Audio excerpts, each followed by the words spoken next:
જયની જય આરતી ઓછી કરી દો, બધા ભક્તો આરતી લઈ લે. આપણને સભ્ય હોય તો આરતી સ્વામી પાસે આવશે. ભલે ભક્તો સરસ મજાનું હું જે બોલીશ એ ગમશે નહીં, હું કડવો લાગીશ, મારા ઉપર થૂકશે, મને ગાળો દેશે, મને મારવા આવશો. આ સભાનું આયોજન છે, આ જોઈ લો. અને કોઈ મારી જાય એવો માયનોલાલ છે ને મારી જાય તો કોઈ બીક નથી, પણ આમનો અવાજ હજુ મારે ઘણી દૂર સુધી પહોંચાડવાનો છે. બહુ દુઃખ લાગે આવું બધું જોઈએ ને ત્યારે, આ બધા નાટકો બધા જોઈએ ત્યારે દુઃખ લાગે. બોલ્યા વગર રહેવાય નહીં, ને બોલીએ તો કોઈને ગમે નહીં. જે લોકો ભાઈ તમારે કઈ કામ છે નીકળો. ક્યાં સુધી આમ ધર્મ ને ભગવાન ને ફલાણું પૂંછડું નામ ઉપર. ગામ ટીંબી, તાલુકો ઉમરાળા, જિલ્લો ભાવનગર. આ મારું સરનામું છે, મારવો હોય તો ત્યાં આવજો અને એડવાન્સમાં ફોન કરીને આવજો. કદાચ ક્યાંક વાડીએ બાડીએ ગયો હો તો વળી તમારે ધક્કો થાય.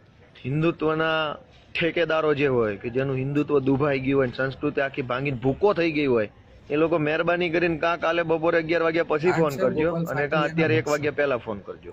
કથા, વાર્તા, કીર્તન, સંત, સંસ્કૃતિ, ભગવાન, સ્વર્ગ, નર્ક અને 5000 લોકો, તાળીઓના ગડગડાટ, નાસ્તા પાણી, પ્રસાદ, દાન ભેટ.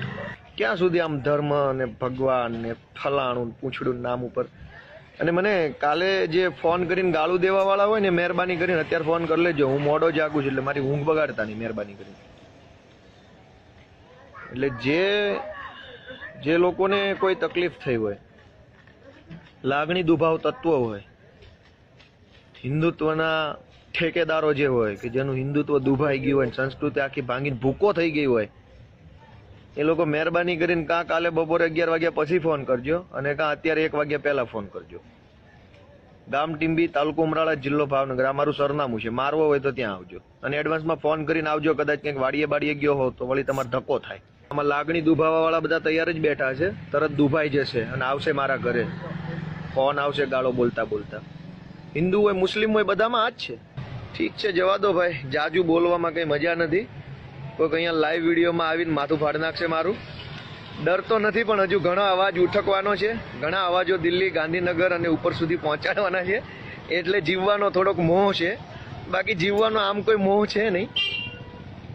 અને કોઈ મારી જાય એવો માયનોલાલ છે ને મારી જાય તો કોઈ બીક નથી, પણ આમનો અવાજ હજુ મારે ઘણી દૂર સુધી પહોંચાડવાનો છે. મિત્રો, તમે આ સનાતન હિન્દુ ધર્મ વિરોધી આ ગોપાલ ફાટલિયાનો આ વિડીયો તમે સાંભળ્યો ને, આ ગોપાલ ફાટલિયાના મગજમાં આવી તો બહુ બધી ગંદકી સનાતન હિન્દુ ધર્મ વિરોધની ભરેલી છે. આ ગોપાલ ફાટલિયા જે તે સમયે સનાતન હિન્દુ ધર્મની સંસ્કૃતિઓ, સનાતન હિન્દુ ધર્મમાં જે કથાઓ, પારાયણો, માતાજીના માંડવાઓ, રામાપીરનું આખ્યાન, રામા મંડળ, સનાતન હિન્દુ ધર્મના ઉત્સવો, તહેવારોનો આ ગોપાલ ફાટલિયાએ પૂર જોશથી રાડો પાડીને જાહેરમાં ખૂબ મોટા પ્રમાણમાં વિરોધ કર્યો છે. આ એ છે ગોપાલ ફાટલિયા. અને આ ગોપાલ ફાટલિયાને એના પાગ્યાઓ જે ખંભે બેસાડીને એનો જય જયકારો કરી રહ્યા છે, એ ગોપાલના પાગ્યાઓ જેટલું મૂર્ખ હું એમ માનું છું આ ગુજરાતમાં કોઈ નહીં હોય. જે આ ગોપાલ ફાટલિયા પોતાનો ધર્મનો ના થયો, પોતાના સનાતન હિન્દુ ધર્મને બદનામ કરવા માટે થઈને આ ગોપાલ ઇટાલિયાએ ક્યાંય કચાશ બાકી નથી રાખી. સનાતન હિન્દુ ધર્મને ગાળો આપવામાં ગોપાલ ફાટલિયાએ કે કચાશ બાકી ના રાખી હોય. અને એ માણસનો તમે જય જયકારો જો બોલાવતા હો તો તમારાથી મોટું મૂર્ખ કોઈ નથી. એ વાત 100% છે. અને હવે આ ગોપાલ ફાટલિયા મંદિરે જઈ, સપ્તાહ કથાઓ, પારાયણોમાં જઈ અને કથા વાંચનારાઓના પગમાં પડી રહ્યો છે. તમે વિચાર તો કરો કે મત મેળવવા માટે થઈને આ ગોપાલ ફાટલિયા કેટલી હલકી હદ સુધી પણ જઈ શકે છે કે જે કથાકારોને, જે મંદિરોને પૂરજોશથી ગાળો આપી એનો મત મેળવવા માટે થઈને આજે એના પગમાં જઈને પડવું પડે છે. આ ગોપાલ ફાટલિયા આવનારા સમયમાં બદલી ના જાય એની શું ગેરંટી? કે જેની વિચારધારા પહેલેથી સનાતન હિન્દુ ધર્મ વિરોધી રહી હોય અને એ માણસ આવનારા ભવિષ્યમાં પાછો સનાતન હિન્દુ ધર્મ વિરોધી ના થાય એની કોઈ પણ ગેરંટી નથી. કારણ કે આ વામપંથી વિચારધારા ધરાવનારો માણસ છે આ ગોપાલ ફાટલિયા. આ ગોપાલ ફાટલિયા અર્બન નક્સલી વિચારધારા ધરાવનારો માણસ છે. આ લોકો ક્યારે પણ એમની માનસિકતા ભૂલી શકવાના નથી.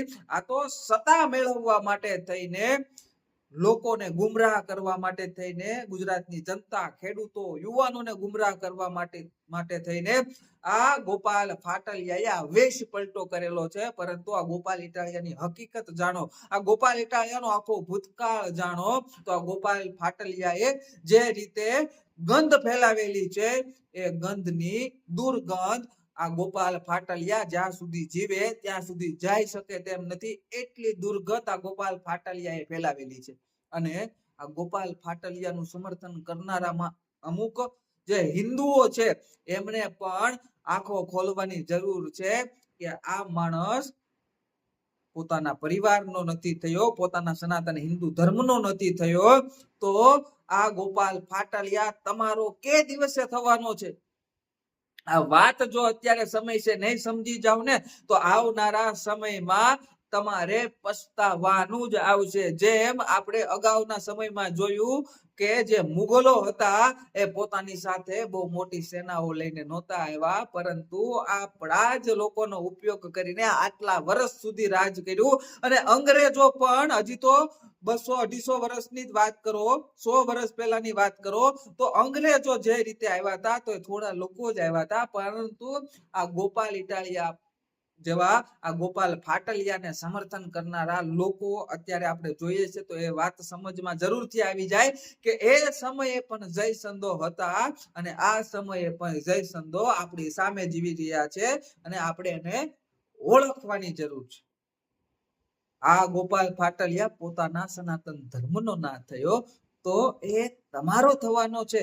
વાતમાં કોઈ માલ જ નથી. રામના નામ ભજો, બાકી આની અસલી માનસિકતા આ છે.